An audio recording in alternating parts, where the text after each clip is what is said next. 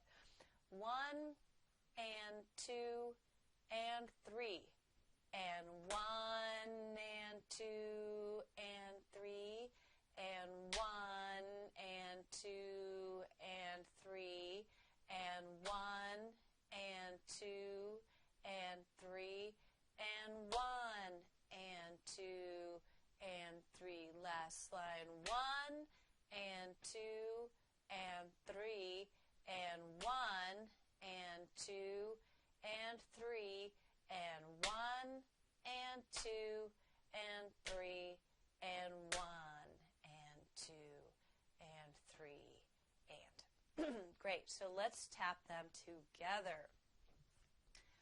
1 and 2 and 3 and 1 and 2 and 3 and 1 and 2 and 3 and 1 and 2 and 3 and 1 and 2 and 3 and 1 and 2 and 3 and 1 and 2 and 3 and 1 and 2 and 3 and 1 and 2 and 3 and.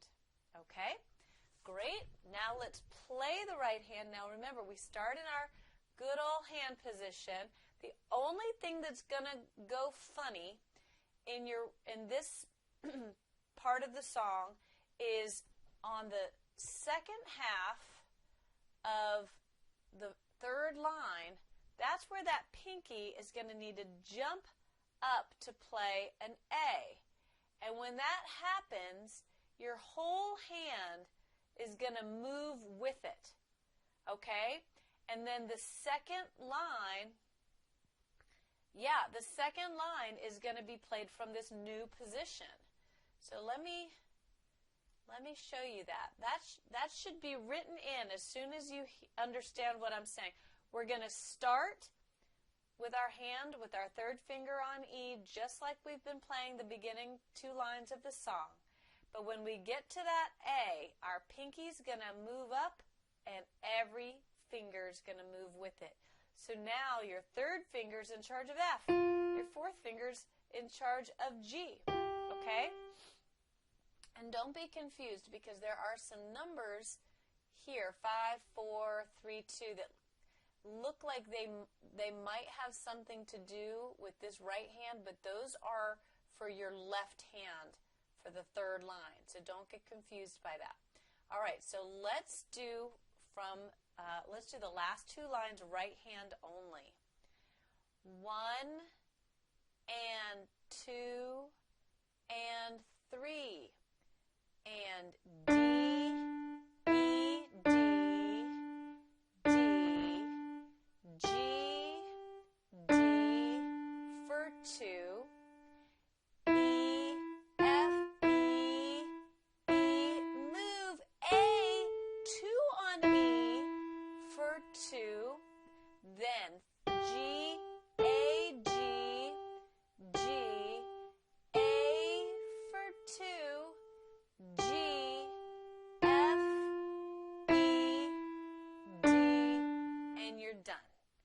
want to do that again on the big piano. Here we go. D, E, D, D, G, D for 2, E, F, E, E, here we go, A, 2 on E for 2, G, A, G, G, A for 2, G, F, E, D, and then left hand. Okay, so right here on your music, please write 5 and some other note, move hand or switch, whatever word reminds you that that is a very important note in the song. Okay? All right, now let's look at the left hand. So our left hand had been in this position with 5th finger on F, but now we're going to move our 5th finger to an F sharp. Our G is going to be fine, but our 3rd finger is going to move down from its A to grab this G sharp, and then our 2nd finger will land on the A, then our thumb will land on the B, which means our 2nd finger is going to need to cross back up to get to the C, which is going to allow our thumb to reach up to the D. And let me show you all of that on the big piano. So our first note, 5th finger on F. Play it with me. F sharp, excuse me. 4th finger on G. 3rd finger on G sharp. 2nd finger slides down to A. Thumb on B. 2nd finger crosses over to C. Thumb comes under to the D. And then we get to walk down and then land with 2 and 5. All right, now that seems like a hard passage because of all of that finger movement, but the fingering choices are chosen to actually make it as easy to play as possible. So there might be certain finger choices that would make more sense in your head, but they're not going to allow as smooth and efficient a movement in your hand. Now, that's not to say that you can never have 2 pretty great finger choices. That can happen, and if you are ever in a situation where you do pick a different finger choice and you get it approved by your teacher, you can usually get away with it as long as it works well and you do it the same way every single time. The rule with fingering is you don't change it up, because we're learning very intricate movements, and if you change something as significant as which finger presses that note, you might as well be learning a brand new song. So that's the rule. Follow the fingering written. If you ever do find a fingering that works better for you and your teacher agrees, write it in and never change it. Okay? All right. So let's play it in time, the last 2 lines. Here we go. F sharp, 2, 3, G, 2, 3, G sharp with 3rd finger, A with our 2, thumb on B, cross 2 to middle C, now D, C, B, 5 and 2, 2, 3. All right, nice and slowly I'm going to play hands together.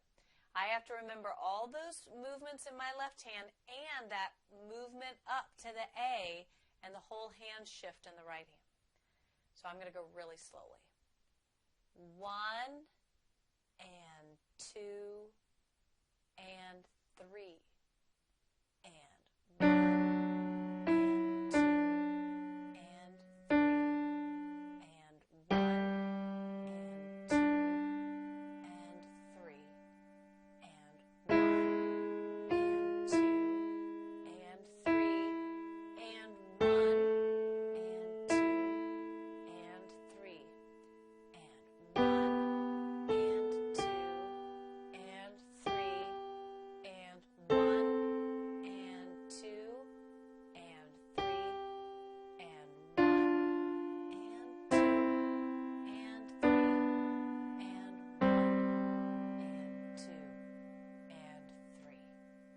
That's it. Okay, so now I'm going to play the whole song slowly and then the whole song a little faster. And again, remember, you're going to practice along small sections, right hand only, just tapping, just calling out the letter names. Whatever you are able to do along with me is going to be drilling that layer, and then you add and add and add until you can play all the way through with me. 1 and 2 and 3.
A little faster. 1